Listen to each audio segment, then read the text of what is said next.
mbokk yeeg xarit yi maa ngi leen di nuyu di leen dalal jàmm suñu émission Njàccaar talaata bu jot nuñ koy defee fii ci ITV ngeen tàmm ci ànd ak nag kii di soxna Lalla Ndiaye ma am honneur wutu ko fi tey te di ko ñaanal mu dellu si ci jàmm ak salaam tey nag Njàccaar dafay taxaw ci li nga xam ne mooy polygamie nag nekk sañ-sañ bi nga xam ne góor am na ko am benn ñaar ba ñeenti jabar diine may ko wala sax aada wala sax lii di yoon loi may ko lii di góor yi sañ-sañ bi nga xam ne nag góor yi ñoo ko moom ngir waxtaanee loolu dañuy dalal kii di soxna Oumy Ndiaye mu nekk suñu bàjjen nekk communicatrice traditionnelle également nag jigéen ñi bu fekkee amuñu sañ-sañ boobu di polygamie sax dañ ciy jouer rôle bu am solo nag ñoom la ñuy dajale ci biir kër yi bàjjen Oumy Ndiaye ñu ngi lay nuyu. waaw maa ngi leen di nuyu di leen sargal bu baax di am contentement pour bokk ak yéen plateau bi. di ñaan yàlla defal ñu jàmm musal ñu ci mbas mi. amiin ba mu jógee Sénégal ak jàmm àdduna bépp ci barke yonent bi maa ngi sant yàlla bu baax di julli ci yonent bi di ñaan jàmm Sénégal di ñaan amoo sis nga ma jógee amoo 456 jàmm di leen ñaanal jàmm di leen wax ni leen kontaan naa ak ñoom torop ak sama waa kër ak mboolem jullit yal na yàlla def jàmm. amiin yaa rabbi ci wetam am nañu kii di docteur Ali Anne mu nekk sociologue bu ñuy waxtaanee lii di polygamie dafay baax ñu am benn analyse bi nga xam ne ñii di sociologue yi dinañ ko am ci phénomène bi di polygamie docteur Anne ñu ngi lay nuyu di la dalal jàmm si Njàccaar. maa leen di nuyu di leen fay donc docteur Ali Anne di jàngale fii ci daara yu kawe yi donc maa leen di nuyu bu baax ñu bokkal plateau bi yëpp. di nuyu suñu téléspectateurs yi di ñaan émission bi yàlla defal ñu jàmm. ñu dugg si jàmm génn si ak alhamdulilah. talaata bu jot nag da ngeen ci ànd kii di professeur Badara Ndiaye tey ma am sas bu rëy bokk ak moom plateau professeur maa ngi lay nuyu. maa ngi lay fay Ousmane xanaa am mbégte sant yàlla toogaat tey talaata si ngoon ci émission Njàccaar bi. tey nga toogal fii sa sœur sama jarbaat Lalla Ndiaye ñu empêché aujourd'hui ñu koy ñaanal mu ñëwaat fekk ñi ci jàmm mais tey nag ma am fierté bu spécial parce que voilà xam nga ñun jàngalekat dafay doon suñu fierté ndax nit bu fekkee dafa jaar see loxo nga am lu tuuti loo joué ci moom yàlla di def muy dem ba ngeen dajewaat ci plateau ci bërigu liggéey bu kaayam dañuy am fierté donc ñoo ngi lay ñaanal bu baax a baax suñu borom defal la jàmm. jërëjëf donc professeur mu ngi noonu mu am lu rôle bu mu joué lu rëy ci élèves yi nga xamante ne moom la doon jàngal ma bokkoon ci jërëjëf professeur comme nuñ koy defee donc dañuy dugg ci waxtaan bi polygamie la ñuy waxtaanee tey je pense que soxna si laay njëkk a jox parole. soxna si am na nu ma ko junjee léegi nee naa jigéen ñi moom sañ-sañ boobu amuñu ko. mais dañ ciy joué rôle bu am solo. en tant que jigéen en tant que yaay mais en tant que soxna naka nga gisee loolu di polygamie maanaam góor bi nga xam ne am na sañ-sañ am na droit diine may ko wala sax yoon bi nga xam ne moo ñu régir ñun ñëpp mu am benn ñaar ba ñeenti soxna. waaw soxna la man maa ngi sant yàlla bu baax di julli ci yonent bi di wax ni nit ku nekk am nga sañ-sañ. sa borom kër am na ci yow sañ-sañ. parce que nit soo toogee ak moom ànd ak moom mu takk la ngay soxnaam mu dem ba yenn moment yi mu ni dafay jëlaat beneen soxna am na ci droit mais am nga droit boo xam ni di nga xam ni ngay encadrer sa borom kër su fekkee nga am njaboot sax rawatina loolu parce que gu jigéen leen rek la am góor am na droit takk ñeenti jabar yoon may na ko diine may na ko mais yal na ko àttan su ko àttanee ndax dañ ne looy def boo ko sañee na nga ko man mais boo ko sañee te mënoo ko aussi ay problème lay indi bu ko defee problème nekk sa kër wala problème nekk say xale wala sa diggante ak sa soxna ñi xamul nag dañuy defe ni soxna si dafa bañ wujju or que du loolu parce que borom lal moo xam màtte lalam su fekkee ni waroon ngaa xëy di joxe fukki dërëm dépense mënoo antal loolu su fekkee njàngu xale yaa ngi lay xaar mënoo antal loolu même bu yeboo yoon may la ko même bu yeboo diine may la ko mais nit ku nekk nag ak sa pédagogie mais war nga xam li nga mën ak lu nga mënoon parce que li nga mën soo ko defee heure boo ko tëddee da ngay nelaw li nga mënul soo ko defee ci doñ ngay yendoo waxal ma fi jàppal ma fi bàyyil ma fi même bu fekkee ni diine may na la ko dañ ni diine ak loo antan ndax yàlla li mu nu may bari na mais yal na nu gën a may teraanga bu nu antane suñu loolu. d'accord am na solo docteur Anne nee nañu diine moo ko may góor du sax obligation sunna la yoon aussi prévoir na ko si suñu nu ñuy organiser suñu famille polygamie dafa nekk li nga xam ne droit sénégalais da ko jël en compte mais dañoo gis dafa am ampleur ci jamono yu ñu toll lan moo waral loolu. waaw xam nga polygamie mën nañu wax ne c'est un phénomène social. un fait social maanaam ci société bi dafa bëri ay fait mel ni polygamie divorce wala mariage wala yeneen fait. polygamie dafa bokk ci fait sociaux yi nga xamante ne li ci mel ni sociologie dañ ko étudier pour comprendre ko jàngat ko comprendre ko pour mun a xam ban jeexital la mun a am ci société bi. ci côté maanaam lu baax wala tamit yàq-yàq. waaw léegi ci biir loolu booy xool polygamie déjà bu ñuy xool de manière traditionnelle historique. bu ñu jëlee foofu réflexion bi da nga gis ne dafa amoon d'abord benn enjeu culturel. tout à fait enjeu culturel c'est-à-dire boo jëlee ethnie yu bëri Sénégal Joola Séeréer Tukulóor Mandeng Soose. boo demee avant même sax islam di ñëw dañ doon dund li nga xamante ne mooy polygamie mooy maanaam ku góor ku yor ay soxna ci këram wala ak ay doomam donc loolu yàgg na fi donc phénomène bu yàgg la pour ay raisons yu bari nag pour ay raisons mën nañ ci tànn ñaar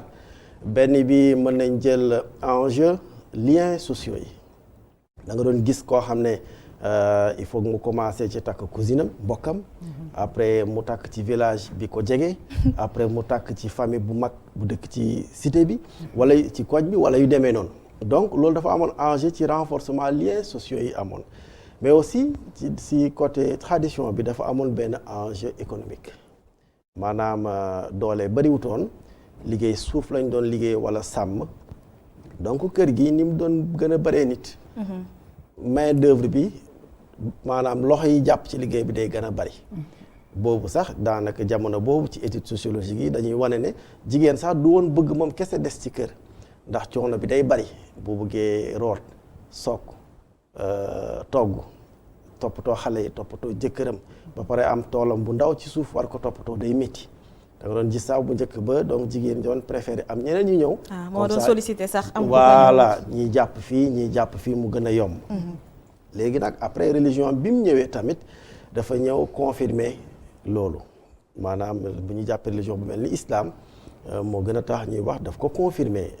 polygamie ñu andi ko ci version An-Nisa bu ñu jagleel jigéen ñi wax ko ci wax aussi yan condition lañ ko. organiser ko ba mu baax lañ ko encadrer. léegi loolu moo woy nag ba jamono bii ñu nekk léegi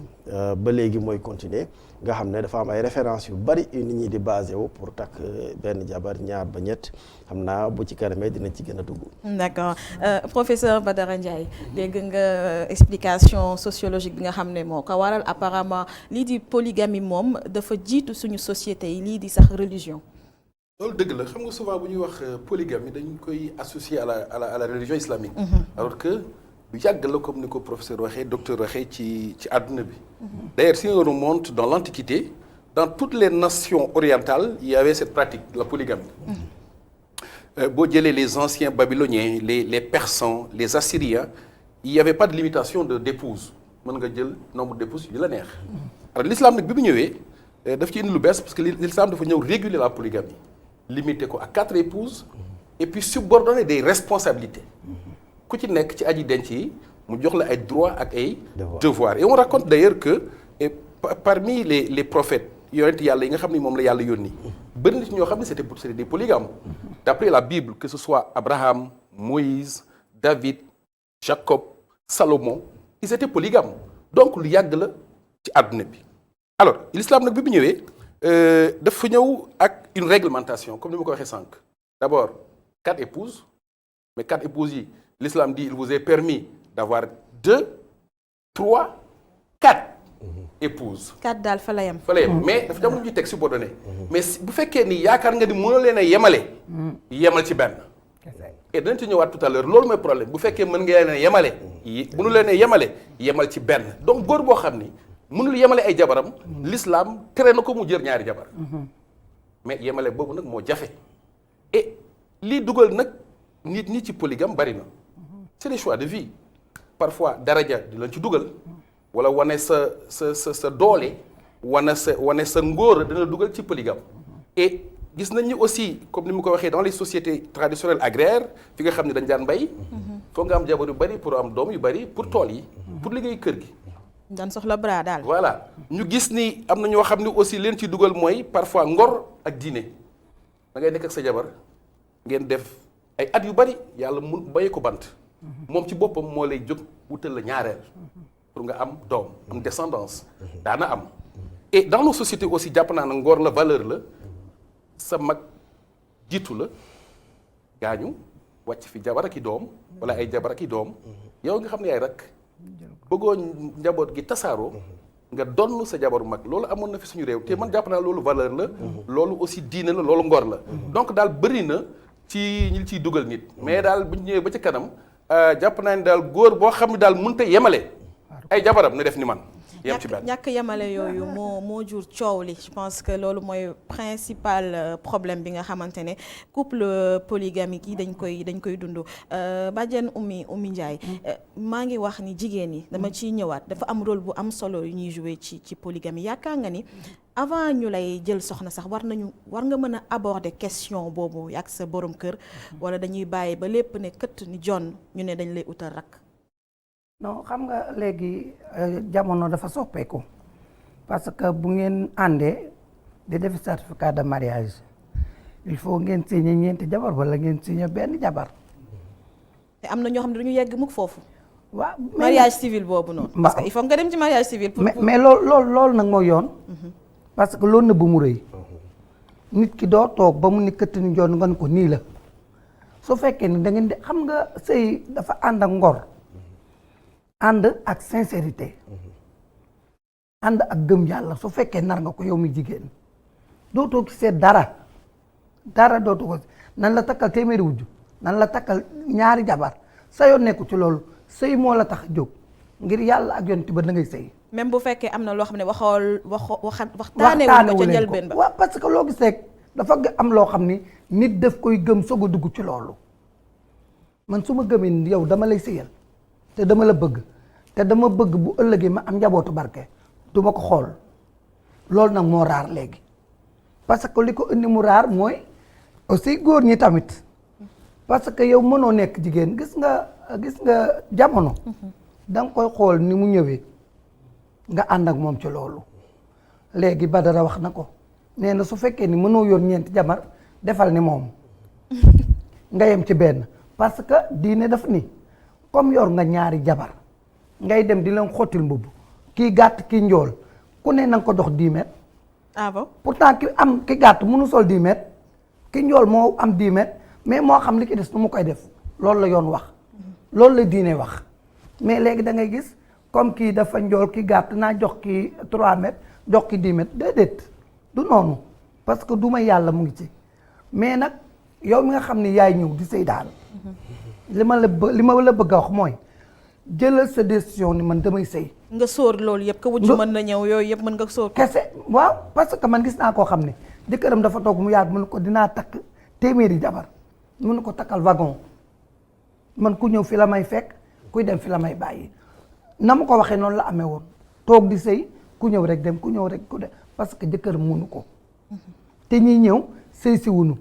sëy si wunu de dañuy seet si li nga xam ne gisuñu ko bu nu paree dañuy dem seen yoon parce que ñoom loolu dara concerné wu leen ci yow mi fi toog nag ba yor njaboot dama lay ñaan nga muñ gi aussi na ànd ak yow nga bëgg parce que nit lu mu bëggul kenn mën ko ci dugal soo bëggee dara di nga ko téye bëgg gi nag day ànd ak loo xam ne da ngay sóor ëllëg am naa fi njaboot metti na de sama dépense doyul sama dund doyul mais ëllëg njaboot gaa ngi ñëw d'accord. ëllëg njaboot gaa ngi ñëw ñu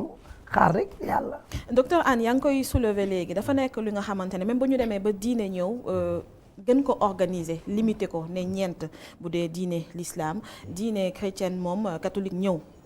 dugguwu ci benn jabar moom ngay am ca jàngu ba leneen di am na ampleur bi nga xam ne daf ko jël nit ñi léegi xoolatuñu condition préalable yi nga xam ne professeur soulevé na ko léegi mën-mën bi yemale bi mais dañu ñëw def ko benn tiitarukaay bañ na ba bu ñuy wax nit am na jabar dañ naan borom ñaari galon donc benn fierté la ak benn médaille loolu ñu jël ko def ko arme nag jurul ay problème dévié wul aussi polygamie ci essence am ci li nga xamante ne moom moo ko tax a jóg. voilà non effectivement parce que xam nga société dafa am toujours ni muy fonctionner lu gën a bari loo gis mu am ci société rek da nga gis dafa am benn rôle bu mu ci joué dafa am taxawaay bu mu ci joué sànq wax naa la ci cadre traditionnel bi polygamie ban taxawaay la fay joué ci côté social renforcement liens sociaux yi ak côté économique bi boo ñëwee diine ñëw renforcer ko parce que diine lu ci gën a bari lu baax ci tradition da koy dëggal li muy dàq mooy li bon li gën a bari booy seet dina ko gën a yemale encadré ko léegi bu ñu ñëwee ba ci jamono léegi référence yi aussi dafa xaw a évoluer parce que référence traditionnelle bi peut-être évolué na maanaam booy xool en milieu urbain peut-être enjeu boobu noonu comme tool bi comme lii ak lële amatul donc référence yi dafay changer ci ku góor ki ak ci ku jigéen ki de sorte que léegi base wala fondement bi nit di sukkandiku pour takk jabar booy xool essentiellement c'est fondement religieux bi lay doon mais aussi booy xool toujours ci côté fondement boobu noonu am na aussi d'autres références yoo xamante ne peut-être mooy comme nga bugg galon comme ni nga ko wax nga bugg wane sa bopp wane na dayo bii nga toll et cetera yooyu yëpp dañ ciy dugg mais li gën a am importance en tout cas ci booy xool ci lecture bi moo ñu xool aussi ban avantage ak ban inconvénient lay am ci société bi d'abord parce que comme ni nga ko waxee sànq ku jigéen ki mën na bañ a préparer wu ci situation bi des fois même ku góor ki sax mën na bañ a préparer wu ci situation bi mais dafay baax toujours lu ñuy def rek en milieu social ñu xool ban impact lay am boo jëlee sur côté bu négatif yi inconvénient yi da ngay xool mën na am inconvénient ci ku jigéen ki d'abord booy commencer parce que peut-être am na benn projet de vie bu mu amoon boo takkee ñaareel toujours dina am benn changement buy am parce que quand même benn nit bu ñëw la ak yeneen enjeu ñooy génn donc dina am stress dina am tension dina am jalousie dina am compétition boo xamante ne boo defoon ndànk rek mën na installé wu et souvent ça peut être une tension plus ou moins difficile à gérer. tension boobu sax lu koy njëkk a jur mooy ñun jigéen ñi nu ñuy woowee polygamie ñun wujjee la ñuy wax. wujjee te bu ne wujjee ne concurrence déjà terme bu ñuy njëkk a utiliser. pour qualifier nii suñu jëkkër am na beneen soxna sax moo njëkk. voilà batanguère mooy andi déjà affaire tension boobu. donc déjà da ngay gis tension bi day taxaw te loolu souvent du lu gën du objectif bi du loolu moo nekk objectif bi. derrière aussi ci côté enfant yi aussi tension bi day wàcc ba ci xale yi. day andi aussi benn instabilité benn jalousie boo xam des fois day egg ba ci maraboutage des fois mu di maraboutage. ay liggéeyante ay xeexante tibbante tànk et cetera te loolu ba tey taxawul polygamie en tout cas concession wala ménage jóg côté ku góor ki aussi naturellement bu jigéen ñi stable xale yi stable day impacté ci ku góor ki mais malgré loolu yëpp tey on peut constater qu'il y a près de 34% wala 35% tey de ménages polygames au niveau du Sénégal donc pourcentage bu am importance la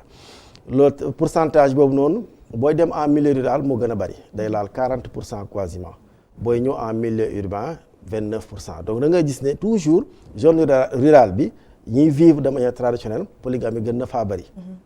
milieu urbain bi bari na et c'est une tendance croissante parce que intellectuels yu bari léegi nga xamante ne bu njëkk ba amuñu woon tendance boobu ñu ngi am tendance maintenant di dem vers la polygamie donc loolu mooy chiffre yi mu nekk une tendance croissante maintenant loolu aussi day laaj ñu taxaw jàngat ko léegi agriculture bi posé wul élevage bi posé wul problème de survie posé wul lan moo andi tey intellectuels yi di dugg vers le mariage polygame ban référentiel la am loolu aussi dina laaj ñu jàngat ko. sûrement professeur Badara Ndiaye am na réponse boobu waaye balaa ñu jël professeur ci réponse boobu dañuy dem seeti avis sénégalais yi kii di Mactar Nguer defal nañu benn micro trottoir ñu xool sénégalais yi naka la ñu gisee lii di polygamie. man de duma bañ moom ñeenti jabar parce que sama yaay dama ko fe samay maam dama ko fekk sama yaay dama ko fekk waaw ku ne bañ da nga koy bañ tam da ngay sonn na ñëw rek bu ñëwee ñu bokk wërsëg rek ànd dem. bu may def jàngat ci àdduna fi mu toll damay préférer monogamie parce que jamono dafa metti quoi et njaboot dafa diis déjà nga yor sa bopp rek dafa difficile boo bëggee yor soxna tegaat ci beneen soxna je pense que da ngay yokk sa bopp problème. ay signé monogamie danger la de man polygamie laay signé de waaw non jamono bi moo ko laaj. ndigal suñu borom rek maanaam am na ci yoo xam ne doomu aadama mënu koo xam suñu borom nag ñi nga xam ne moo la xam say lépp ba may la possibilité nga fas li nga xam ne mooy ñeenti soxna ci lislaam kon man bu may tànn naa ko tànn ndax loolu li suñu borom wax si ñun moo gën si ñun. góor ñi ñooy jaxase jigéen ñi bu boole amee sa jabar nga boole leen ñoom ñëpp nekk benn barke Allah Maalik amul problème wala boo ñëwee nga wax fii dañuy ak kii day jaar nii kii day jaar nii waaw kay yow boo ñëwee tey lu neex keneen ki wax nga wax ko lu neex si kee nga wax ko seen jabar lu ñu déggoo. boo lire une si longue lettre problème mu polygamie yëpp Mariama Ba da ko disséqué da ko leeral ba mu leer yow yaay dégg rek xam nga mu doy la nga jëfee nga ñàkk a dégg nga bàyyi noonu mais imagine toi femmes yi souffrir ndax polygamie parce que tout simplement seen góor matewul. borom bi mu waxee polygamie ñu naan masna sulaasa wa rubaa wa in xiftum alaa ta'dilu fa waahida maanaam koo xam ne nag boo dajalee ñeenti soxna mënoo leen a yemale mooy ñàkk a mandu gi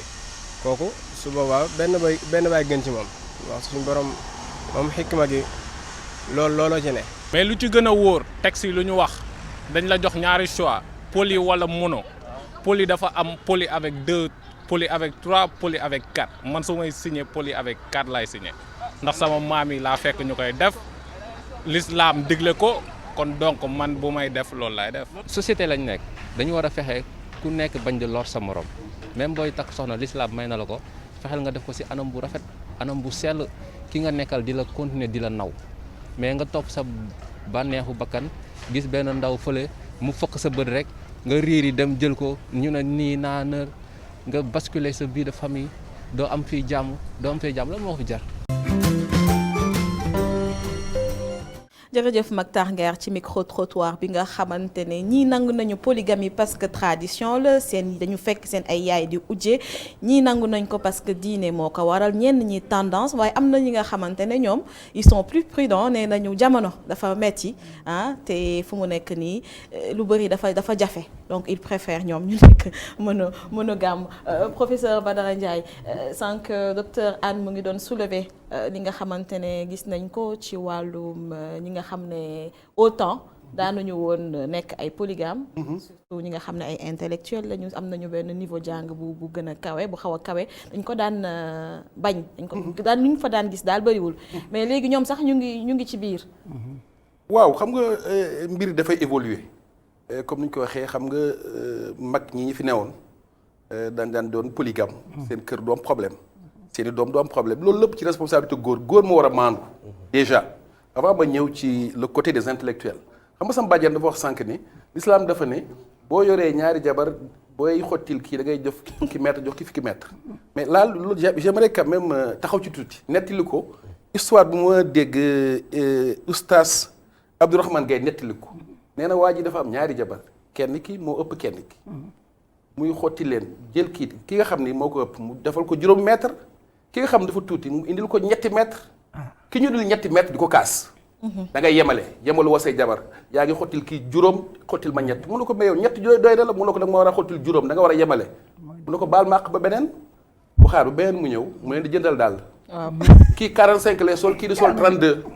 mu ñëw jëndi ñaari 45 ñëw yemale kii ñëw sol daal mu dugg ci ay tànkam mu koy kaas mu ne ko yaa dama ma yemale alors que en fait c'est une confusion entre ce qu'on appelle l'équité et l'égalité. Moi je pense que on demande aux hommes d'être équitables envers leurs femmes. nga yemale. dama ne équitable ku nekk. yaa xam li sa benn soxna bu fekkee kii dafa bëgg nga koy wayal. wayal ko moo koy bégal. kenn nag bu fekkee dafa bëgg nga koy feccal mais feccal ko mais yemale la c'est-à-dire ku nekk da ngay seet li nga xam ne moom la bëgg sa jabar bu ne lu mu bëgg nga jox ko ci kaw nga mën leen yemale mais le problème mooy góor ñi nag yemale bi ci boppam mooy problème et bëri na ay góor yoo xam ne ñoo tax seen kër parce que da ngay takk sa ay nit moo leen yemale parce que boo leen yemalewul aussi rivalité day ñëw rivalité dem na ba indi ci rivalité entre doomu baay entre ñi nga xam ni ñoo bokk benn baay mu am rivalité waxuma sax wujj yi bi may dem dafa am sama benn xarit bu ma woo téléphone ne ma dama la bëgg a wax li ma vivre dans la polygamie parce que j'ai vu le thème de votre émission nee ma man intellectuel la dama nangoo doon ñaareel sama collègue takk ma ñaareel bu ko takkee ca su bëgg la ko wujj wi woo ne ko man la diw man la jabaru diw woowuma la pour xam la woowuma la pour ñu nekk xarit waaw dama lay woo rek pour wax la ne na ñetti weer laa la may nga tas nee na en 3 mois opéré nañ ko ñaari yoon feebar accidenté na en 3 mois dévalisé nañ këram en 3 mois ba léegi nee na day toog fi muy toog bureau jékki-jékki daanu loo xam lu ko dal mais loolu nag métti na je crois que nit ñi war nañ yërëm jigéen ñi parce que nag polygamie mi ngi am ay problème yu bari suñu réew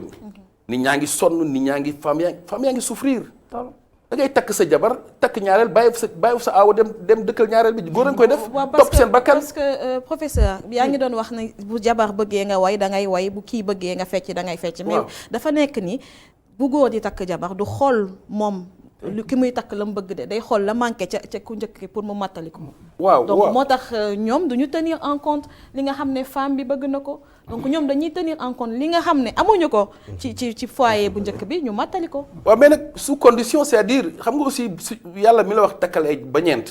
def ci teg condition ci kaw nga mën leen a yemale xam nga aussi yenn yi nga wax ni topp sa bakkan la nit du topp bakkanam topp sa nafsu c'est-à-dire am na lu mu manqué am na kenn matul yàlla rek a mat jigéen da ngay nekk ak moom matul mais yow mi góor jëm ko mottali yàlla may ne la nag nga am ñaari jabar ba am ñetti jabar ci kaw nga mën leen yemale mais boo attaqué jabar te mën leen yemale maa ngi dégg un fait divers waa ji ñaari jabar la bàyyi ci kër gi ci problème mu xawma histoire bu ndaw ñu songoo ndaw si matt tuñ bi dagg ko ñu yóbbu hôpital waa hôpital ne leen mënuñu ko laal parce que foog nga indi tuñu ndaw si ñu dem ci ndaw si ne ko ana tuñ ba wala gisuma tuñ ba mais loolu problème la te lu garaaw mi ngi xew ci famille yi à cause de la polygamie je crois que am na avantage c'est vrai mais il y a beaucoup d'inconvénients liés à la polygamie surtout au-delà même des épouses mais doomu bàyyi ñi nga xam ne ñoo bokk bàyyi bëri na ay doomu bàyyam duñ tuddante ndax polygamie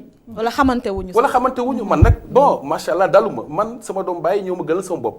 et di ci profiter di nuyu ki nga xam ne xaritam la Ndeye Maguette Ndiaye nga xam ne moom laa tuddee man sama taaw mais kooku di ma ko bëggee ëpp na loolu day am mais jamono ji ñu nekk daal je crois que ñii dugg ci ñaari jabar na fekk ñu man ko mën leen a yemale ko mënta yemal ci benn loolu la yàlla wax loolu la yonent bi wax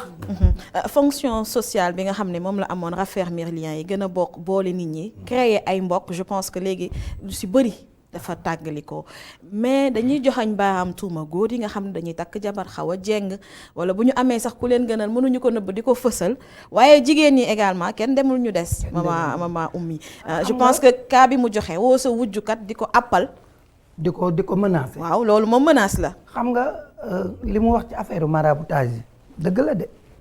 parce que dem na ci ba bakkan yàlla moo ko moom yaa ngi takk ñeenti jabar yaa ngi takk ñaari jabar mais maraboutage dem na ba yow maa dem si boo génnee àdduna indi nga problème sa kër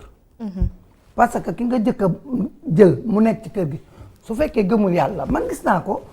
day daal di utal xale yi problème yoo xam ne sàkkal leen pexe ba xale yi dañu tasaaroo kay aw gauche kay aw droite yow nga nekk ci kër gi di lëmbe ak say doom parce que pour lan parce que xañ na am na lu tuuti li seen papa bàyyi te loolu suñu bàyyee seen papa bàyyi ko ñoom ñoo ko moom yow mii ki jigéen ki tuuti nga ci am mais il faut nga génne doomu jàmbur yooyu soit seen yaay nekk ci biir kër gi wala seen yaay gaañu xale yi am problème te loolu affaire maraboutage moo koy indi gis nga man sama doomu baay li Badara wax nii ñun bi sama papa gaañoo suñuy doomu baay la nu may seen kër may kër gi dañoo ñëw ñu amul miraas amul dara may na leen kër gi te boobu ay jigéen lañu ak benn bu góor ah mais dafa am ñoo xam ne gëmuñu yàlla gis nga jigéen ñi ñu ngi joué rôle bu doy waar boo ko gisee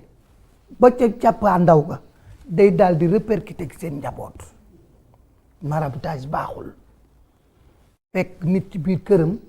xëy na yow yaay aawo bi toog nga yàlla mën na sa jëkkër gan am na njaboot xelam dem na ba mu utaat keneen teg fi du tax may dem ci marabu yi di def dara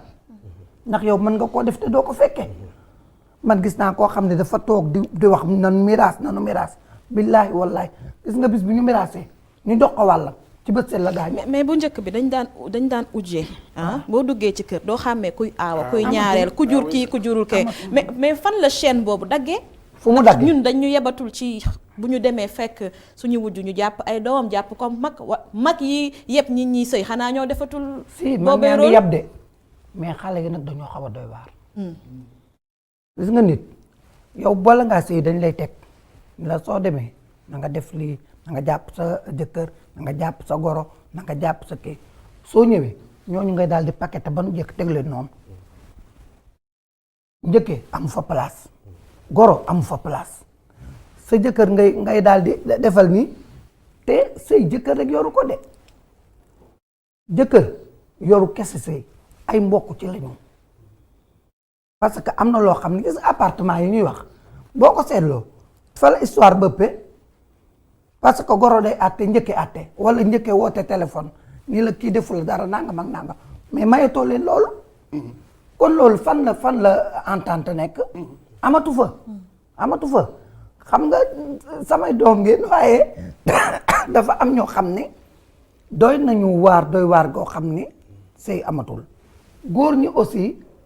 seen bëgg-bëgg rek lañ topp nag. ñi dem fii wax fee de. waaw amul gis nga bu ma ñëwoon tey nga toggal ma omelette. parce que omelette la am ma lekk suba ma dem feneen nga toggal ma ginaar su fekkee ne ngor a ngi ci yow. ginaaru jàmbur omelette jàmbur bu ko tudd. parce que ba nga koy lekk neex na te aussi joxe na la ko yéene parce que moom la am. kii itam ginaaram la am jox na la ko. fexeel ba kee bu mu xam ne omelette nga fa lekk. kii bu mu xam ne ginaar nga fa lekk. ki ñëw sax toggal la sombi laa la wax de suukar ko ba mu saf def ci meew naanal te ni pat. du ci yem mais nag loolu amatul. parce que li tax amatul ngeen baal ma xam nga sëy ñett rek moo ko yore. gis nga màkka li muy rëy ñett yi rek moo tax màkka am. góor gu déggal boroomam yaa ngi may dégg soxna soo xam dafa déggal borom këram ak doom ju déggal waajuram yooyu moo tax màkk am mais suñu demee nag bay roy dañuy roy li nga xam ni suba dinañu jariñ parce que suba day ñëw de nga defee nañu toog fi suba du ñëw te am na ki doom yoo xam ne suñu toogee ba xool seen jaar-jaaru yaay dañuy am lu bari lu ñu perte seen yaay leen ko teg parce que gis nga lu mu tuuti rek jëkkër dafa am lu tuuti loo xam ne rôle bu muy joué ci jabar man nga nekk góor mu lewet trop nga ne jàpp naa kaañ sama kaaj maa ngi nii di def lu la neex mais suba am na fu muy jaar nga nekk góor mu wex pas wex sax mais dafa xam ay droit ci jabaram di ko def parce que li tax mu am droit takk ñeent ci la amee droit ni la defal ma lii defal lii segam mën na ko segam mën na loolu mais sutura tam mu ngi fii. d'accord. waaw dinañ ñëwaat ci sutura boobu man nga daal xamante ne nañ jàpp sutura xam ni suba am na luy ñëw rek te ci ñun lay répercuté. docteur Anne bu ñu demee ba ci inconvénient wu polygamie la ñuy gën a gis que ay avantage am nag structuration société bi dafa changé nag ba nga daan dem di sëy si kër gu mag da nga fay fekk famille bu yaatu mais ici di nga fekk aussi njëkkee dem sëyi mais léegi des fois dañuy fekkante ci biiri kër yi mu ngi doon tudd appartement yi dañ ko jëloon comme ay solution moom gis na ni appartement yooyu moo gën a tax problème yi bëri nag société bi dafa changer configuration moo tax ñu gën a gis inconvénient wu li di polygamie. waaw effectivement mooy li ma doon wax sànq référentiel yi xam nga société yi ni muy évoluer référentiel yi day évoluer léegi actuellement référentiel yi en fait fondement référentiel mooy li nga soxla sa besoin léegi actuellement besoin bi ak mondialisation yeeg changement yi besoin yi si yeneen la accès wu peut-être soxlatoo jabar boo xam ne day dem ci tool ba wala jabar boo xam ne day xëy di sumb fóot ay jours talul togg ñaareel bi togg wala yu demee noonu yu bëri dafa changé donc ci biir changement yi effectivement enjeu bi économique bi day wàññeeku polygamie léegi enjeu économique bi bu wàññeekoo rek loolu mooy andi ku jigéen ki mën na bañ a gis importance su polygamie lu dul ci pour ku góor ki maanaam am na ci beneen jabar am na yeneen doom am na yeneen source de plaisir yoo xam ne bokkul ak moom donc moom foofu la regardam di yem donc de sorte que effectivement facilement inconvénients yi mooy gën a fës moo tax ma ne léegi la plupart référence bi gën a taxaw léegi mooy la référence religieuse mooy ki waaj li mu wax la sànq ci reportage bi diine loolu la wax donc man loolu laay appliquer mais man dama bëgg aussi dem au-delà c'est vrai que diine loolu la wax mais toujours même bu ñu jëlee polygamie wala leneen je pense que problème bi sax du polygamie problème bi du polygamie problème bi nit ki la problème bi nit ki la parce que tey problème bi day fës ci biir polygamie mais am na yenn xeetu problème yoo xamante ne bu dul polygamie sax da nga koy gis mooy soxorante bi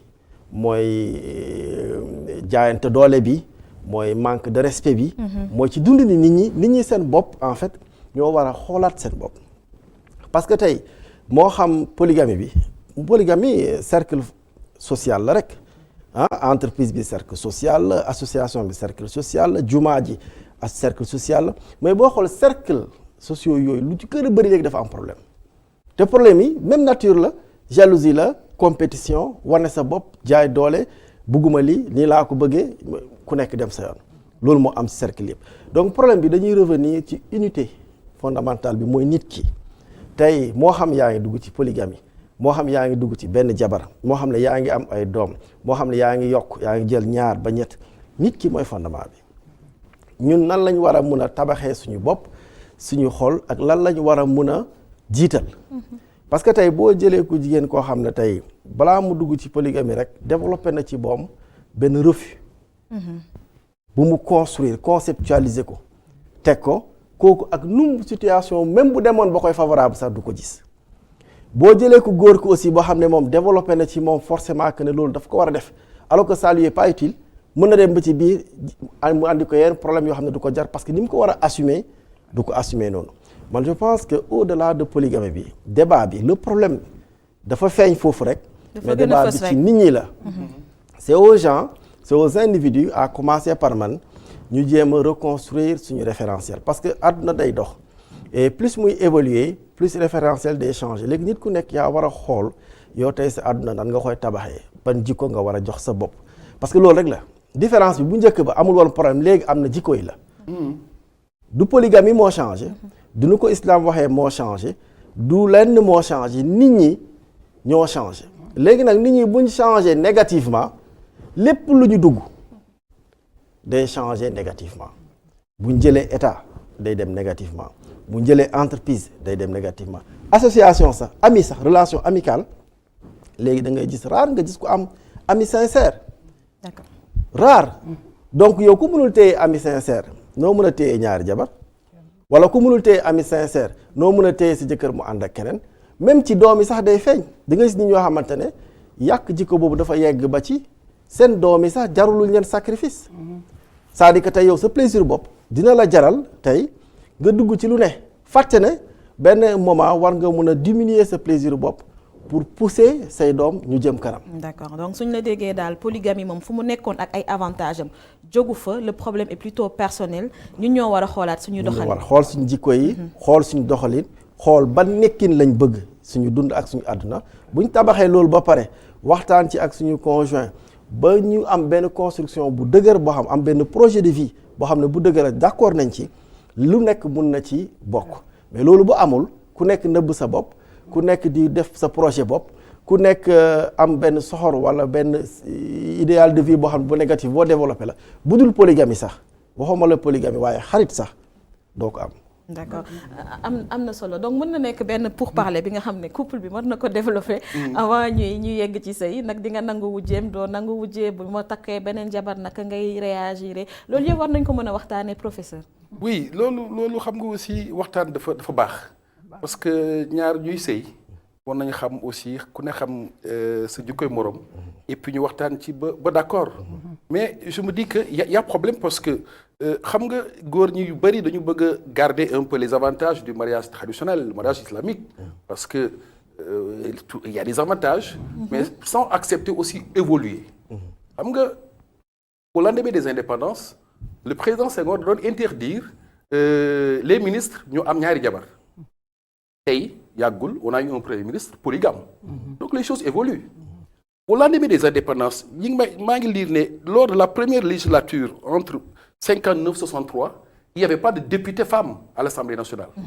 mais en 2017 il y a eu 70 députés femmes sur 165 avec des listes paritaires et donc àdduna day dox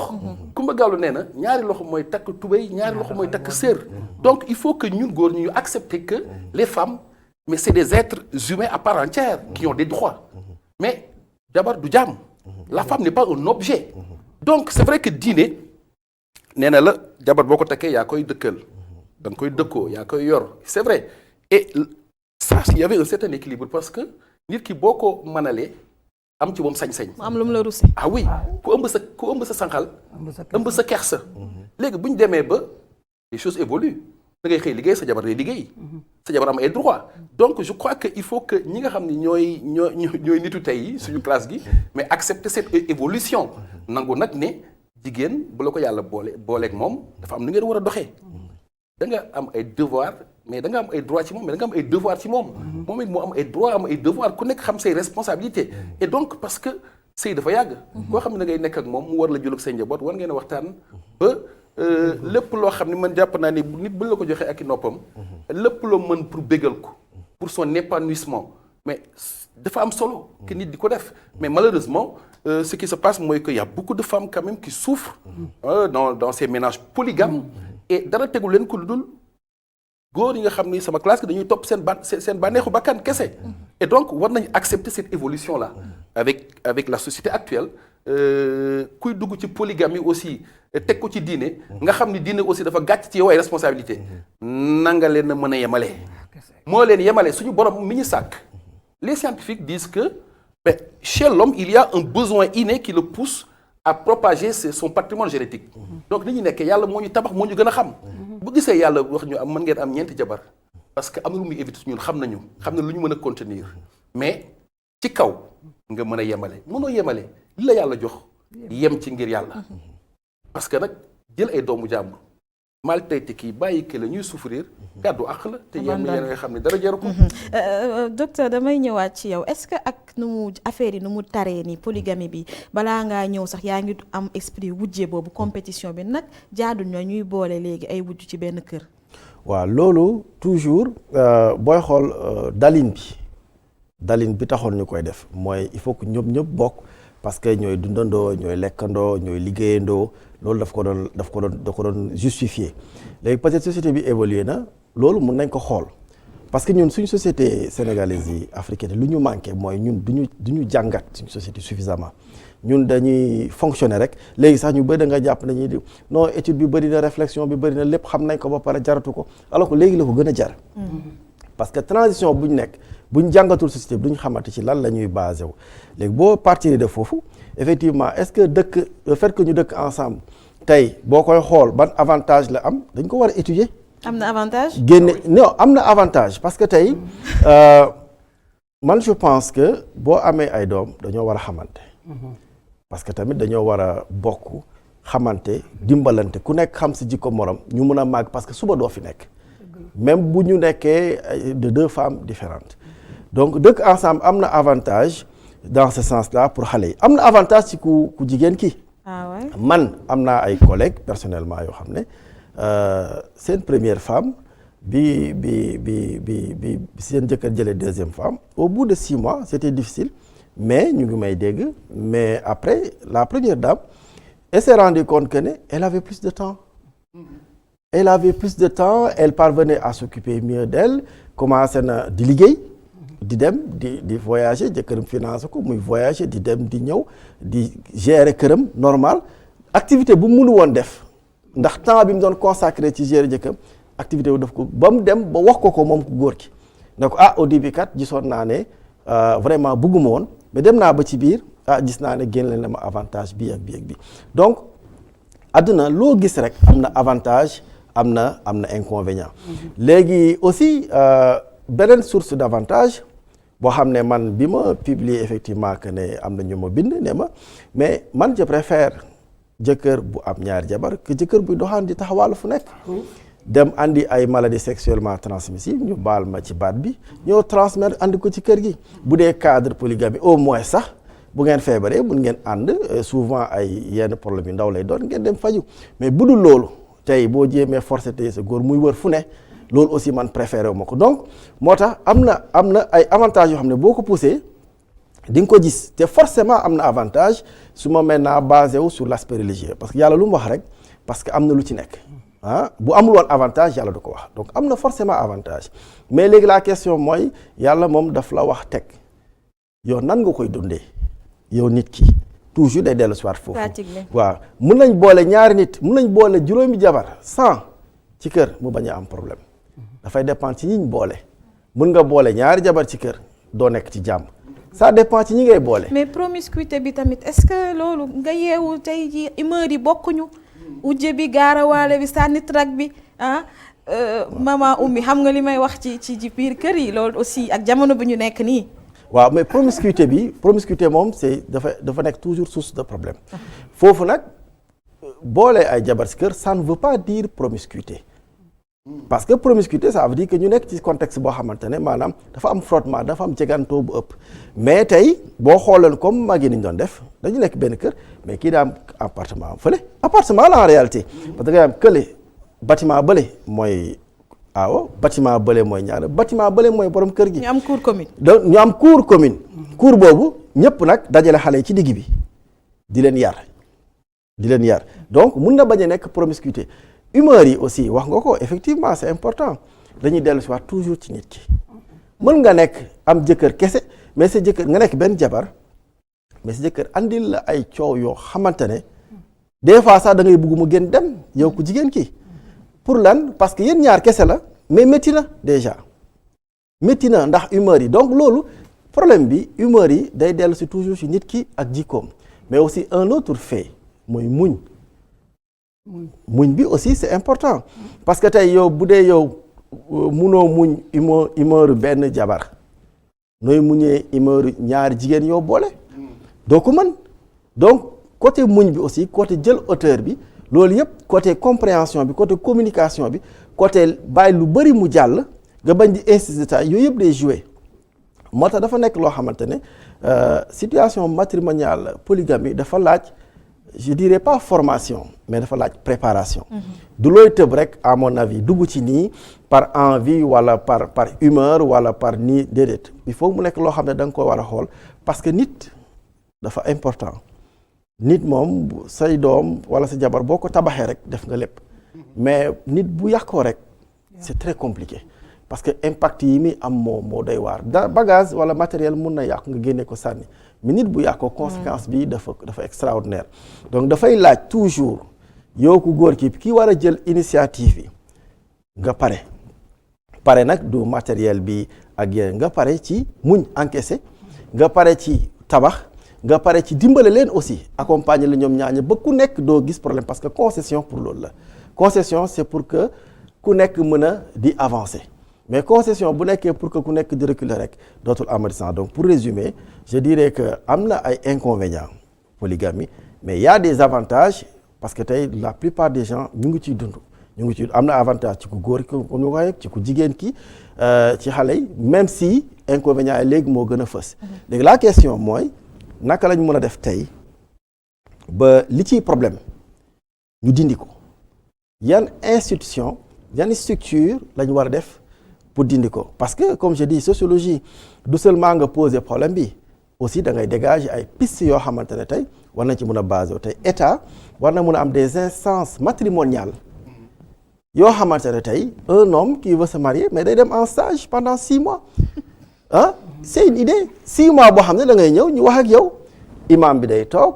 bàjjen gox bi toog kenn toog ñu wax ak yow 6 mois chaque mercredi da ngay dem ñu lay préparer. loolu dina jafe de nag bu ñuy takk sëy bi sax waaye dencante yi duñu faral di toog. voilà donc loolu yëpp problème ñu dégg kii bi xutba bi. waaw donc loolu problème la aussi am na. donc état bi nag c'est bien que ñu jël problème boobu parce que problème de société la famille c'est important mooy unité familiale sociale bi gën a important. bu yàqoo lépp day yàqu. je pense état bi jot na ñu dugg ci créer des instances communautaires au niveau des quartiers avec l'appui de l'imam des personnes sages yoo xamante ne c'est des comités ouverts avec une communication autour les jeunes mariés comme ni mu ko waxee góor wala jigéen di nga am ay dames yoo xam ne mën nañ la di recevoir di la aider parce que rôle état mooy tété mais bu ñu bàyyee benn problème nii ñëpp di ko poser te mënul ñàkk parce que diine moo ko wax bu yàggee li muy jur ci problème day gën a bari donc il faut ñu jël ko en main donc solution boobu laay poser certainement aussi état am na d'autres solutions. préparation bi jigéen ñi ñoom dañ leen di préparer ndax sëy moom même lu mu jàmp balaa ngaa dem dinañ la yeb. dinañ la ne muñ bi moom dañ ko jël rek féetale ko côté jigéen ñi bàjjen Oumy naka nga gisee préparation bi nag préparation bi war mu ngi am ba tey soulevé nañ ko léegi mariage bu amee Oussama mu ngi ca salon ba moment bi ñuy xutba moom maa ngi cappal dégguma lu may imam bi di ñaax dégguma lu may papa yi di ñaax yooyu yëpp maa ngi ci leneen te bu ñu demee ci beneen côté bi jàngu bi moom da ngay taxaw dëkk day taxaw jagar taxaw ngeen def promesse ñu ne la lii ak lii moo war ci ñun est-ce que waruñu xoolaat préparation bi comme ni war nañ ko xoolaat parce que loolu mooy dëgg booy dencante yi heure bu amee war nañu toog déglu ko xutba su fekkee ne amul ku jigéen ki ay ndeyam ak ay bàjjenam ñu ngi koy yeb mais ku góor ki am na ñoo xam ne war nañoo mën a wax ak moom papa ngi fi maga ngi fi lépp a ngi fi parce que góor tamit il faut mu muñ xam nga lu tax ndax alxuraan dafa wax ni jigéen ñu ngi ko bind ci faaru càmmoñu góor mais am na loo xam ne jigéen daf koy moomal boppam daf koy téyel boppam gis nga di nga gis ñu nekk ak seen jëkkër am problème dañuy nëbbatu parce que dañuy diñ goo xam ne duñu bëgg ku leen xamal dara jëkkër a ngi dóor mu ngi xas mu ngi saaga mu ngi def yeneen ak yeneen nga toog déedéet du noonu am na loo xam ne da nga ko war a wax nit dafa am loo xam ne il faut nga dégager ko sa xol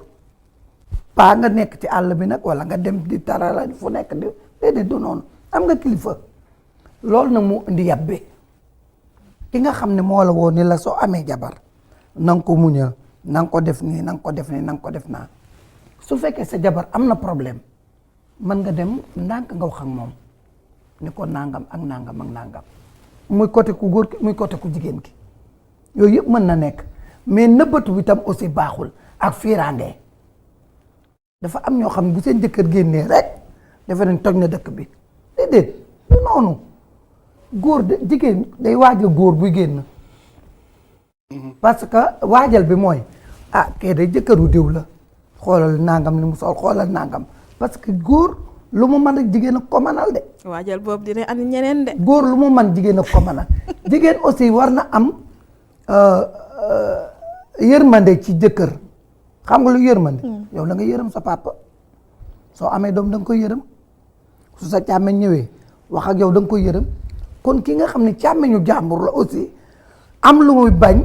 wala am lu muy bëgg ci yow war nga am foo ko teg ba yërëm ko. mooy problème mu dépense parce que dara matul de yàlla rek a mat ku xëy suba ni lii laay fayee ko weer xam nga sa bilan ba pare mais lu mottali xam nga loolu lu baax nga am xaalis bañ a laaj dépense. mais Badiane Oumy dogguma la mais problème boobu moom bu fekkee jigéen bi amul wujj da koy gérer. lu la sa jëkkër jox nga débrouiller mais bu nee. boo demee nag sa dépense matul nag nga dem tegaat ci keneen bu boobaa bu motee du ma mottali bu motulee du ma mottali parce que situation yi dañ ko fiy gis dañ la naan yow li nga may jox déjà matul maa ngi dang-dangi nga bëgg a takk keneen donc damay banque samay loxo ci début bi loolu laa la wax dama la nit day def lu mu man def loo man wax loo man boo tëddee nelaw wala boog nga waxtaane ko koo xam ne mooy sa soxna ba ngeen déggu ci ay kàddu nga ne ko lii kat xam nga lan moo am léegi xam nga aussi mbokk yi nga xam tamit ñooy dugal loo xam ne yow mi nga xam ne yaa xam sa cëggal guy mënoo ko du ma ko nangu. du ma ko nangu parce que maa ngi toog ak sama njaboot lii laa am yow xëy na amoo entente ak sama jabar wala leneen ak leneen ñu jël la dugal la ci loo xam ne bu ëllëgee da ngay weeru parce que sa jabar du am xelu wala du am muñu kii comme maa ngi koy muñal mu def li léegi lu ma neex laay def. lu ma neex laay wax. damay génn léegi ci mbedd mi ni ñu ngi koy defal lii de waaye maa def dépense démb mbub mi de maa ko jëndal sama bopp daal bi nangam yooyu yëpp ay problème la nit man ci côté jigéen ñi dama leen jox ñu muñ parce que suba lu xew ci ñun la de góor ñi nañu am yërmande ci góor lay déparé am na faay yoo xam ne da nga koy def da lay rëcc da nga koy baale mais yàlla bu nu baal woon fu ñu jëpp sama jabar lii la def tey nga wàcc rek fas say musaas baaxul dinaa laaj mais léegi lan moo ko waral nga ne naa nga man la lii baaxul bul defati lii mais amatul ku jigéen ki boo wàccee yow ku góor ki xëy na am nga lu la naqari wala leneen doo xool kii dafa wàcc fas kanamam maa ko dàq fas déedéet defal sa añ ba mu rafet nga taaj toog ak sa jëkkër jël sa lëwal bu baax toog waxtaan ak sa borom kër lan nga am ci mbedd mi lan moo la dal mais loolu nag waaw léegi moom dañuy faral di defante. waaw defante bi moom ñu ngi wax léegi naan pour ku nekk am sa kër xanaa xamoon defante bi foofu la gën a garaawe. ah bon. mais nag ku nu ci yar doo ko def parce que ki nga xam ne man gis naa ko xam ne am na appartement jëkkëram nekk beneen jabaram ci këru famille mais kenn xamalu ko dara kenn xamul mooy fay appartement kenn xamul mooy dundal kenn xamul mooy wodd parce que ëllëg ñu ngi sóor gis nga lu tubaab yi wax fekk na ko ci diine mais diine dafa jàngale muñ diine dafa jàngale sincérité mais damay sëy si ak sëy si bokkul de su ma gisee lu ma xam boo gisee sëy di tas léegi lu bari loolu la de man daal maa ngi dem seeti bu ma fa fekkee lii danaa toog su ma fa fekkul lii damay dem sama yoon du noonu. d'accord noonu aspect finance bi professeur Badara Ndiaye dafa am solo parce que jamono dafa changé. ñi ci amatuñu benn cours commune bi nga xam ne mën nga fa dajale ñëpp léegi moom ñu ngi ko doon wax ñi nga xam ne dañ leen doon wax ay intellectuel daanuñu dugg ci mariage bi da ngay nekk ak sa benn soxna muy liggéey ngay liggéey. ngay def muy def mu lay jàppale. nga jékki-jékki takk comme jabar moom yaa koy dëkkal yaa koy dundal mu téye loxoom. oui waaw léegi nga gis changement la pourtant du changement benn jàppale rek la doon def elle n'est pas obligée. oui mais de coow. oui mais parce que dafa dugg ci lu mu mënul. xam nga nit day nekk ci jàmmam. indil boppam problème. moi je connais des gens qui ont signé monogamie mais dans les faits c'est des polygames parce que doxaan lañu dëkkee. nga gis ñoo xam dañu signé polygamie mais c'est par stratégie. parce que wóorul da nga naan parce que c'est une façon de dire que je peux prendre une deuxième mais day tax mu góorgóorlu moi j'ai signé polygamie mais benn jabar laa am waxuma sax benn jabar laa am man buso laa am. tu vois bien sûr moi je le dis sama gars yi di retaan ma ne moi je suis plus que monogame moi je suis busogame.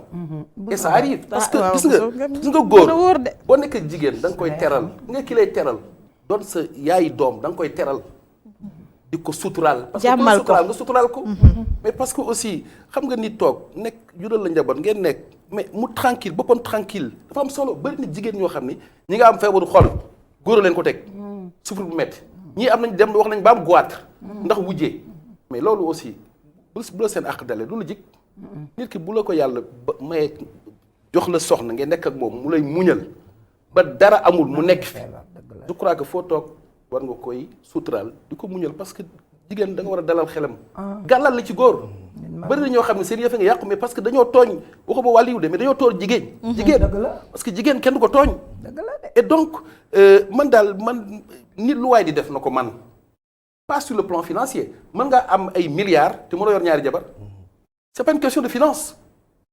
c'est vrai que foog nga yor ko mais nit am na ay milliards te mënoo yor ñaari jabar d'abord. foog nga doon góor foog nga gëm yàlla aussi foog nga am diine foog nga am cette responsabilité là. Waaw. pour mën a yor ñaari jabar mais yow genn wàll jabar mënoo ko yor looy duggee ci ñaari jabar. da ngay sonal sa bopp. sonal ña sa des. et donc am na solo nit ñi aussi bala ñoo dugg ci dara ñu xool ko xool les conséquences c'est vrai que am na beaucoup d'avantages la polygamie parce que nag yàlla mi ne takk leen ba ñeenti jabar moo xam tax mu wax ko tu sais que il y a plus de femmes que d'hommes dans le monde jigéen ñi ñoo ëpp góor ñi ensuite une femme sur 5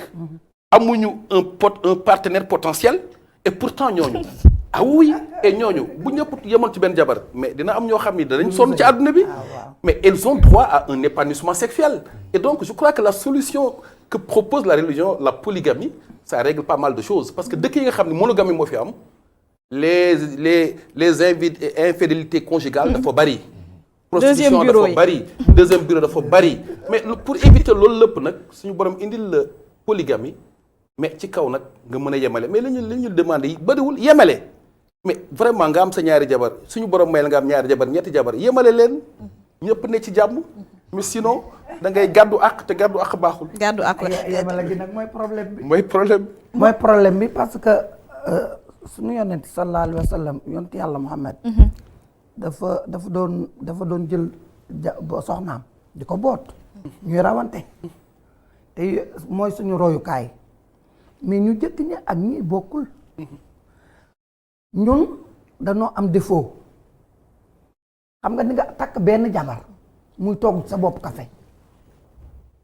benn jabar muy togg sa bopp café parce que xam na ni moo fi nekk fii moo ko àgg li xale yi wax togg sa bopp café mooy xam nga li sa jëkkër am ak lu mu amul mais toppandoo da la dugal ci yenn yi danaa dugg kër goo xam ne xëy na matériel ba rafet na ma ñëw toog di ko waxtaane ak sama borom kër sax du yoon wala nga dem ci xew gis koo xam ni xëy na sol na la xam ne soloo ko ma ñëw naan la diw de li mu sol tey kersa dafa war a am. parce que jigéen ñi am na ñoo xam dañuy ujjee sax te amuñu wujj. waaw mooy loolu dañuy wujjee parce que mën naa ñëw léegi fekk la ci xew mais boo demee sa jëkkër ay waay tey de moom li ma gis diw la mu takk diw la mu sol déjà wujje ñëw na xamoo kooku fu mu toll mu ngi naan kii xëy na daf ma xeeb wala li ma ko jox dafa doyul wala li ma amul moo tax mu may proposer loolu te yooyu yëpp du yoon dafa am yoo xam ne il faut nga xool sa bopp tëdd waxtaan ak sa ngege naa est-ce que lii war naa ko def dafa am yoo xam nga bu may ànd ak yow sax te bokkuñu fu ñu jëm damay am ruqu mën a kan damay toog ba mu yàgg man est-ce que kii war naa ànd ak moom est-ce que kii li muy def war naa ko def est-ce que kii ni ma ko gisee comportement am neex na ma damay daal di reculer nag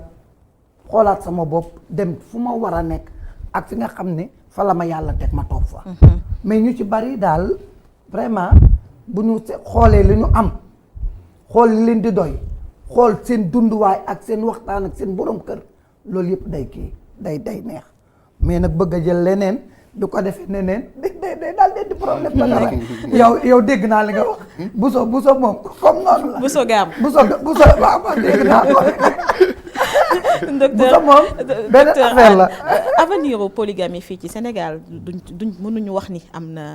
avenir am dafa gàtt parce que diine dañu ko may fii ay jullit ñoo dëkk nañ fi mais aussi suñu tradition da ngay gis sax ki nga xamante ne peut-être bu nekkul jullit mais traditionnel communauté bu mu bokk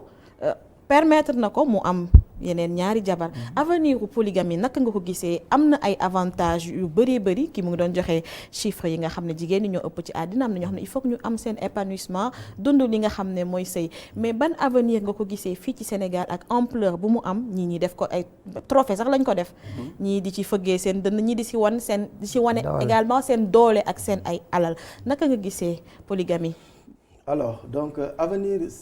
polygamie Sénégal, donc je dirais même peut-être ci pays musulmans yi, je pense que ça va aller de l'avant. Parce que les indicateurs aussi montrent qu'il y a de plus en plus de polygames en milieu urbain. Parce que xam aussi société bi muy fonctionner. Léegi le milieu rural ñu gën a bëri ñu ngi ñëw en milieu urbain. Donc ça veut dire que le milieu rural population mi ngi wàññeeku au profit du milieu urbain. Ci milieu urbain boobu nga xam ne bëri wu fa woon mi ngi fay yokk donc boo toppee tendance bi plus les gens viennent en milieu urbain et deviennent polygames donc ça veut dire que la tendance day dem vers la hausse donc am na avenir maintenant par rapport ak avenir boobu noonu naka lañ ci projeté wu pour que mu nekk un atout parce que société élément bu fa nekk rek dafa war a nekk atout warul nekk inconvénient daal la ñuy def pour que polygamie nekk atout et loolu day revenir ci le principe de base mooy former nit ñi def nit ñi ñu nekk ay nit loolu diine bi am na ci rôle culture bi am na ci rôle télé yi am nañ ci rôle majeur il faut ñu former nit ñi ku góor ki xam lan mooy rôle am ku jigéen ki xam lan mooy rôle am parce que moom wax na ko sànq en fait man je me dis que du question de sax lu kële andi mais question bi mooy lan mooy sa responsabilité parce que li ngay def keneen mënu ko jël bien fait li ngay def keneen mënu ko jël yow mu koy def ci yow lay dellu si donc yow defal li la war kële def li ko war mais nit pour mu def li ko war il faut ñu former ko tàggat ko mu am des fondements religieux am des fondements culturels am des principes te loolu acteurs yi ma wax mooy les acteurs religieux les médias yëpp dafa am rôle buñ ci jouer léegi ci côté boobu bu amee avenir bi mun na nekk un avenir intéressant pour la société mais loolu bu amul moom beneen avenir mooy am beneen option mooy am mooy lan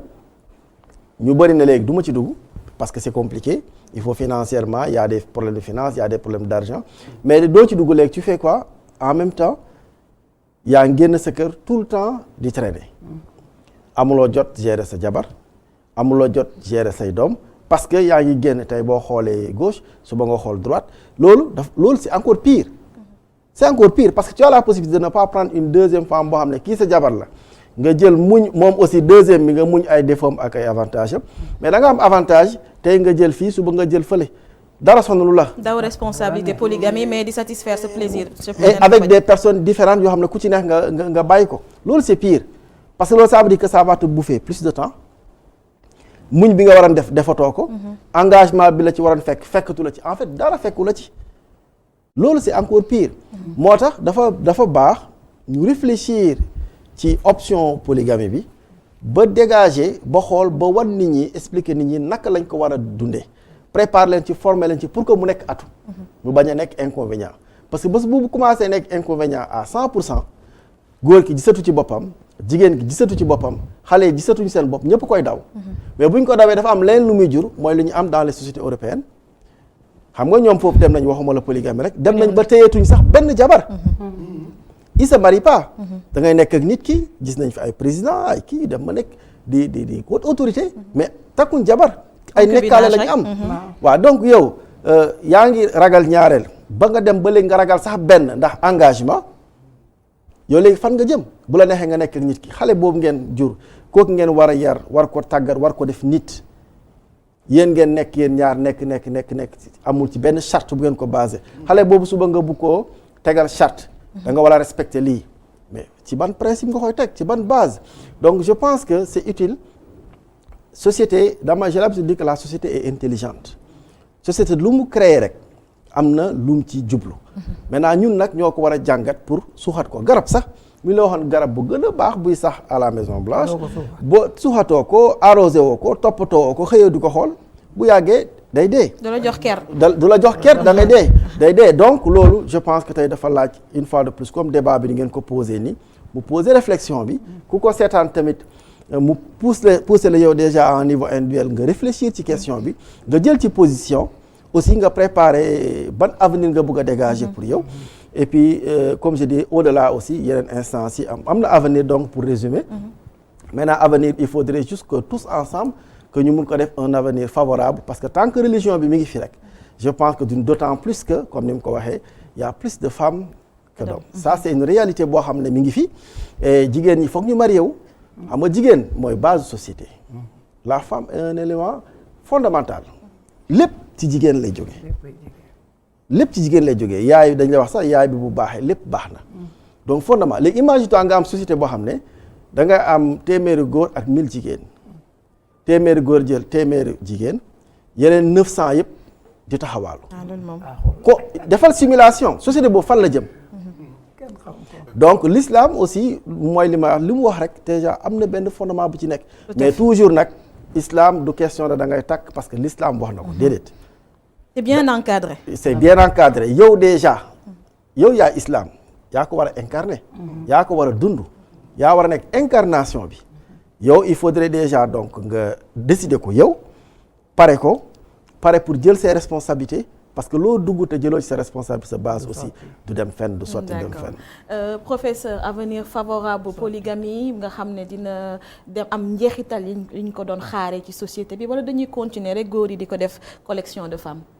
Ah mais moi je pense que la polygamie est en vogue aujourd'hui. Tendance la tendance la déjà voilà takk ñaareel déjà c'est en vogue. Et man jàpp naa ni nag quand même il faut qu'on soit beaucoup plus responsable. Je crois que ça doit pas être un effet de mode. takk sa xarit am na ñaar nga war takk ñaar. Je crois que nañu jiital aussi xam ne ñun ay jullit lañu. fekkee yàlla dañu may ñu am mën a am ñaar ñeent. nañu jiital diine jiital ngor. c'est am na solo. ndax nit ko aussi boo nekkee ak moom xam na war a nekk ak moom. et puis ñu bañ a topp trop suñu bakkan. je crois que sëy moom dafa sacré. et comme suñu yàlla moo ñu ko digal. nañ ko defee ni nga xam ni noonu lañ ko waxee. et je pense que ku nekk am nga droit am ñaar ñett ba ñeent. mais ci kaw à condition de soit équitable envers tout ce qu'on vous demande soit équitable envers tes femmes. et ñi nga nekkal essaye à chaque fois nga def sa kéemtalaay kàttan pour cet épanouissement. parce que aussi c'est important c'est votre responsabilité en tant que borom kër. et puis voilà ku koo xam ni nag yaa xam ne ni moom mënta yemale nga yem ci benn. franchement et puis Sénégal jëm kanam. jërëjëf professeur Badara Ndiaye mu ngi lay jaajëfal bu baax mu nekk consultant bi ngeen xam ne di ngeen koy am talaata bu jot fii ci Ndiathiar di remercier également docteur Ali Anne nekk sociologue ñu ngi lay jaajëfal ci teewaay bi. bon ma remercier sama jabar voilà donc puisqu'on parle de polygamie certainement dina seetaan et puis elle va se dire ban position laa jël loolu xam ne va se poser ces questions en tout cas maa ngi koy nuyu bu baax di ko renouveler mon amour sincère di saluer mes enfants aussi di leen nuyu bu baax di leen ñaanal ñu màgg ci jàmm et puis di ñaan yàlla defal ñu jàmm nii daal lañ ko bëggee sant yàlla rek sant yàlla di ñaanaat yàlla defal ñu jàmm amiin may nu jàmm may nu salaam may nuyu sama benn xarit bu mu bëgg sama xol muy jaal topp bëgg dem dama doon maye sama doom bu jigéen aussi maa ngi koy ñaan lam fa ñàkkeel nag ko yàlla defal ak Marème Gueye sama goro la sama xarit la di ñaanal sama goro yi ma bàyyi ci kër ga nga xam ne moom Sarata Mbaye ak Yacine Seck ak Maam Diarra Seck di jël nuyoo bi yëpp nag di ko jox sama doom bu góor bu mag mu ngi tribunal hors classe de Dakar di ko ñaanal jàmm di ñaanal aussi Badara sama doom Badara man bàjjenam laa yéen ñëpp seen bàjjen laa di ñaan ñëpp am jàmm ci barke yonent bi di ñaanal am aussi tamit ñoom ñëpp yàlla ñu am jàmm parce que dañ ma teg foo xam ni fu kawe la aussi bu ma fa nekkee teg nañ ma ci kaw bu ma fa nekkul mu teg ma ci kaw di nuyu samay mbokk yu doomu ndey ak doomu baay ñëpp daal di leen nuyu di leen sargal di nuyu Porondong sama doomu xarit la bu nekk Thiès mu ngi ci kër gi actuellement di nuyu xale yi parce que mënuma lim aussi jaboot laa ndax ñu mag ñi rek da ngay waaru waaw ku lim juum maa ngi nuyu ñëpp daal di nuyu Pape Mor di nuyu sëñ Maodo Amintas maa ngi nuyu Mouhamed Lamine Bay Aline Badara Badou moom xam ngeen ko sax xam naa après di ngeen ko gën a xam di nuyu Adji Yacine Bay mooy nouveau marié bi reménage waaw di nuyu Ndey Sofi sama yaay ak sama doom bu jigéen Alimatu Sadiya Mbay ak sama sët yi ma bàyyi foofu kenn ki nag sama jëkkër lañ ko tuddee ak Adji Yacine mu ndaw maa ngi nuyu ñëpp di ñaan yàlla yal na yàlla def jàmm ci kër te ñu suuxat xol yi te gëm yàlla te dindi soxorante yi ci xol yi baaxul day delloo kër gannaaw soxuma la ak dëkk ñu ngi lay jaajëfal bu baax bàjjen Oumy Ndiaye moom moo nekkoon suñu beneen gan lii la leen Ndiathiar andiloon tey ñu waxtaanee lii di polygamie fii ci réew mi tolluwaayam ak njeexital bi mu am ci société bi di leen jaajëfal yéen ñi nga xam ne yéen a safoo émission bi di Ndiathiar talaata bu ne fii ci ITV te di leen bàyyeeg li des suñuy programme jërë ngeen jëf